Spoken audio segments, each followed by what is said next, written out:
រោះដែលធ្លាប់មានទ្រព្យសម្បត្តិជាង45,000 លានដុល្លារនិងឡើងដល់កំពូលអ្នកមានបំផុតនៅអាស៊ីមហាសេដ្ឋីអចលនទ្រព្យចិនលោកហ៊ុយកាយ៉ានពេលនេះត្រូវតុលាការកាត់ទោសឲ្យជាប់ពន្ធនាគារអស់មួយជីវិតហើយទ្រព្យសម្បត្តិផ្ទាល់ខ្លួនត្រូវរឹបអូសក្រោយអាណាចក្រ Evergrande របស់លោកដួលរលំជាមួយបំណុលជាង 300,000 លានដុល្លារមនុស្សពាក់ព័ន្ធ56នាក់ផ្សេងទៀតក៏ត្រូវបានផ្ដន្ទាទោសក្នុងនោះអតីតថ្នាក់ដឹកនាំជាន់ខ្ពស់5នាក់ត្រូវជាប់ពន្ធនាគារចន្លោះពី6ឆ្នាំដល់18ឆ្នាំយោងតាម Reuters នៅថ្ងៃទី20ខែសីហាឆ្នាំ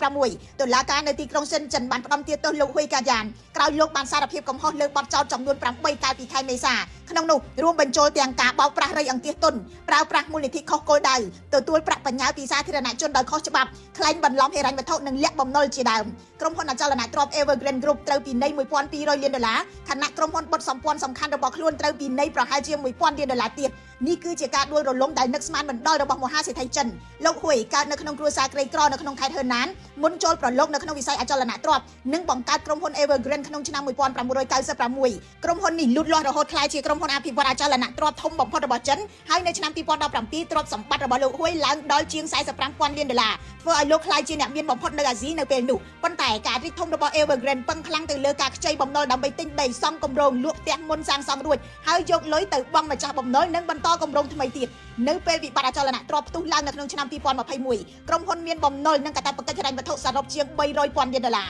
ហើយបន្ទាប់មកបានខកខានសងបំណុលក្រុមហ៊ុននេះត្រូវបានបញ្ជាឲ្យរំលាយនៅក្នុងឆ្នាំ